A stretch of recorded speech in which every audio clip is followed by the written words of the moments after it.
During adolescence, our brains change and grow. It's the most dynamic period of brain change that we know. Routines we have repeated get connected so they last. So doing the right things is more important than in the past. Our pleasure center's growing but will shrink when we reach 20. So we need to make wise choices, though our temptations are many.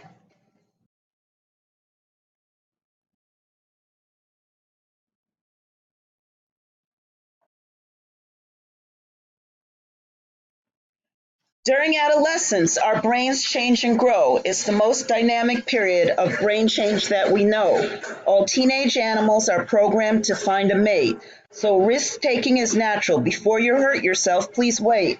Our neurotransmitters and hormones are raging. Good judgment is confused. Delicious first time experiences are waiting.